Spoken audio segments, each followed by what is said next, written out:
You're just a secretary, not real family, my father-in-law Gerald said, sliding the corporate restructuring papers across his desk.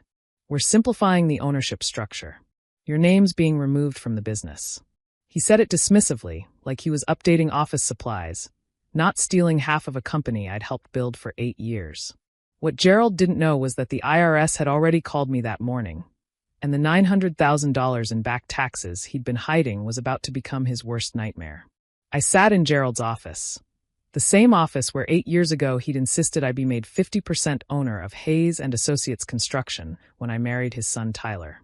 Family business means family ownership, he'd said then, shaking my hand with genuine warmth. That was before he realized I was more than decorative. Gerald, I said carefully, not touching the papers, you can't just remove an owner without their consent. That's not how corporations work. It's my company. I started it 40 years ago. He leaned back in his leather chair. You'll still have a job here, Lauren. You'll still be Tyler's wife. But ownership? That's for people who understand construction, not people who answer phones and file paperwork. People who answer phones. I'd been the CFO for the last 3 years, but sure, let's call it answering phones. Have you discussed this with Tyler? Tyler agrees. You're family by marriage, not blood. This is a Hayes company, and you're not a Hayes. Except legally, I was Lauren Hayes. And legally, I owned 50% of this company through documents Gerald himself had filed 8 years ago. My phone buzzed in my pocket. I knew who it was without looking. I need to think about this, I said, standing up. I'm not signing anything today. There's nothing to think about. This is happening whether you like it or not. I walked out of his office and straight to my car, then checked my phone. A text from Sandra Kim, the IRS auditor I'd spoken to that morning. Did you tell him yet? I typed back. He just told me I'm being removed as owner. 3 dots appeared immediately. Perfect. Don't sign anything. Come to my office at 2 p.m. Bring everything. Let me back up 3 months to explain how I became the IRS's favorite person. I'm Lauren Hayes, 32 years old, and I'd spent 8 years working at Hayes and Associates Construction. I started as the receptionist when I was dating Tyler, moved to bookkeeper after we got married, then office manager, then finally CFO when the previous one retired. I was good at my job. Really good. I streamlined our accounting systems, caught billing errors, improved our profit margins by 18%. I understood construction finances better than Gerald did, which annoyed him. I understood them better than Tyler did, which embarrassed him. But I was still just the secretary in Gerald's mind. The woman who'd married into the family, not someone who'd earned her place. 3 months ago, I noticed something odd in our quarterly tax payments. The amounts didn't match our revenue. Not by a little, by a lot. We were paying taxes on about 60% of our actual income. I brought it to Gerald. These numbers don't match our project revenues. We're underreporting to the IRS. That's called tax strategy, Lauren. Legal deductions and deferrals. Nothing for you to worry about. Gerald, I'm the CFO. It's literally my job to worry about this. And this isn't legal deductions. This is underreporting income. You don't understand how construction accounting works. I have a degree in accounting and 8 years of experience in this exact industry. I understand perfectly. We're committing tax fraud. He'd gone cold then. We are using aggressive but legal tax strategies. If you're not comfortable with that, maybe the CFO position isn't right for you. That's when I knew I was in trouble. Not because I was wrong, but because I was right. I started documenting everything. Every invoice, every payment, every project record. I compared our internal books to what was being reported to the IRS. The discrepancy was massive, roughly $3 million in unreported income over 3 years. At approximately 30% tax rate, that was about $900,000 in unpaid taxes. Then I found the second set of books. They were on Gerald's personal computer, password protected, but he'd written the password on a post-it note stuck to his monitor. Tax fraud, yes. Computer security, no. The second set of books showed the real numbers. Every actual payment from clients. Every actual profit. Everything we were hiding from the IRS. I photographed everything with my phone. Then I copied the files to a USB drive. Then I went home and called a lawyer. This is serious federal tax evasion, my attorney Marcus Webb said. You're an officer of the corporation and a 50% owner. The IRS could come after you too. Even though I didn't know about it until 3 months ago, you know about it now. If you don't report it, you're complicit. He paused. Lauren, there's a whistleblower program. If you report this voluntarily, cooperate with the investigation, you're protected. Plus, the IRS pays rewards for information leading to recovery of unpaid taxes. Could be 15 to 30% of what they collect. 15 to 30% of $900,000 was $135,000 to $270,000. What about my marriage? I asked. Marcus was quiet. That's not a legal question. That's a personal one. But if Tyler knew about this fraud and didn't tell you, that's a pretty significant breach of trust. I went home and asked Tyler directly. Did you know Dad was hiding income from the IRS? He couldn't look at me. It's complicated. It's actually very simple. Are we committing tax fraud? Dad says it's legal tax strategy. Tyler, I've seen the books. Both sets. This isn't strategy. This is crime. So what are you going to do? Turn in your own family? Your father just called me, just a secretary. He doesn't consider me family. He considers me a liability. You're being dramatic. I'm being accurate. I looked at my husband, the man I'd loved enough to marry, who is now choosing his father's fraud over my ethics. Did you know he's planning to remove me as owner? Tyler's face confirmed it before he spoke. It's just paperwork. You'll still work there. You'll still what? Still keep my mouth shut about felony tax evasion? Still be grateful for my secretary job at a company I legally own half of.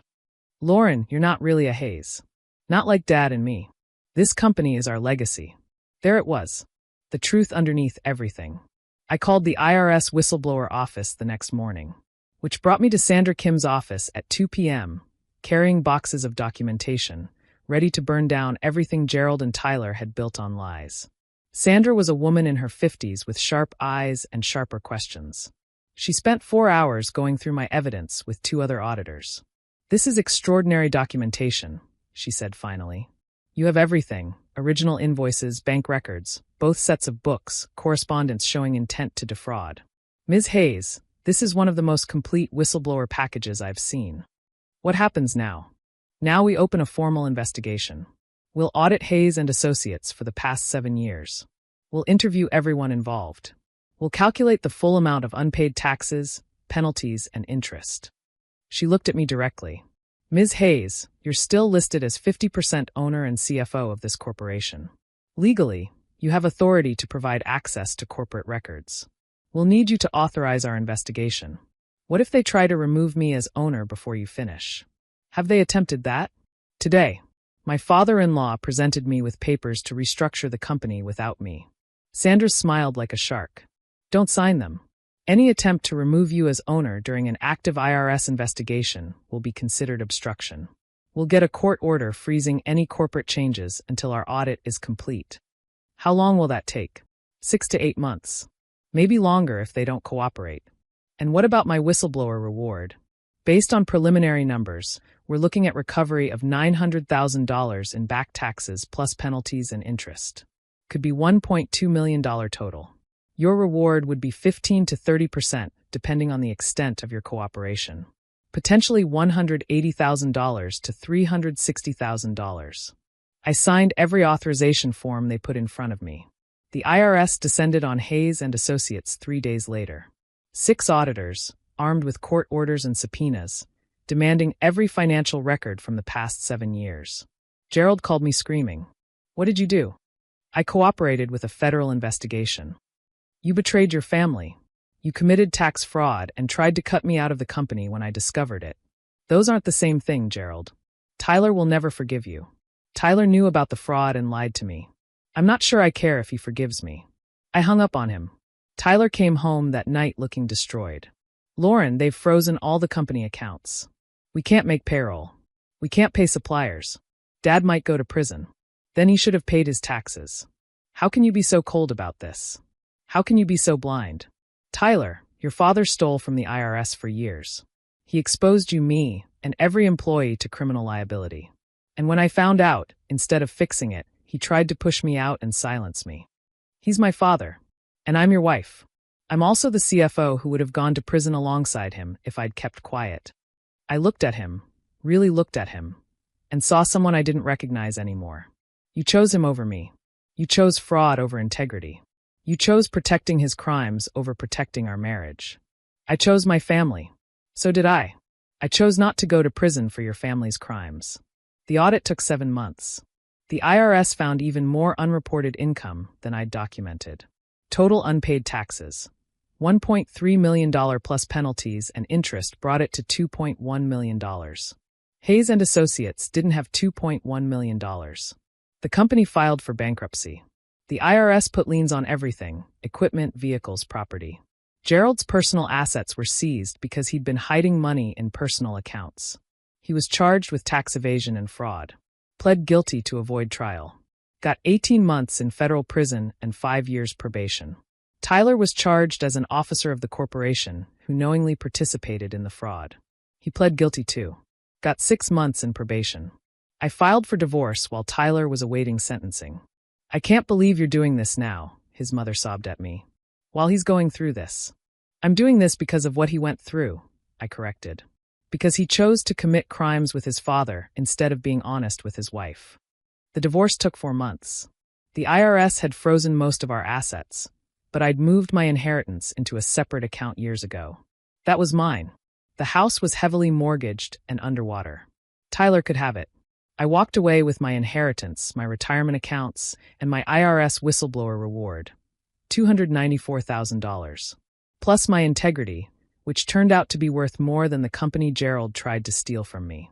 2 years later, I'm working as a forensic accountant, helping the IRS investigate financial fraud. Turns out my experience with Hayes and Associates made me extremely valuable to federal investigators. I testified in 3 major fraud cases last year. I've helped recover over $8 million in unpaid taxes. And I sleep well at night, knowing I'm on the right side of the law. Tyler got out of prison 8 months ago. He sent me a letter. I understand why you did what you did. I wish you'd come to me first before going to the IRS. Maybe we could have fixed it together. I didn't respond. Because we both knew the truth. He'd known about the fraud long before I discovered it, and he'd never tried to fix it. He'd only tried to protect it. Gerald got out of prison last month. He's living in a small apartment, working part-time at a hardware store, most of his wages garnished to pay his IRS debt. He called me once. I hope you're happy. You destroyed our family business over money. I reported a crime, I said. You destroyed the family business by committing it. I hung up. Because here's what I learned. Some people think family means loyalty to people. Others think it means loyalty to principles. Gerald and Tyler thought family meant protecting each other regardless of right or wrong. I thought family meant not dragging each other into federal crimes. We were never going to reconcile those definitions. So I chose the IRS over my in-laws, truth over loyalty, integrity over family. And I'd make that choice again every single time. Because I'm not just a secretary. I'm the CFO who knew the real numbers, documented the fraud, and handed the IRS everything they needed to recover $2.1 million in stolen taxes. Gerald tried to cut me out of the family business. Instead, I cut the family business down to nothing and rebuilt my career on the ruins. Turns out I understand construction after all. Just not the kind Gerald was teaching.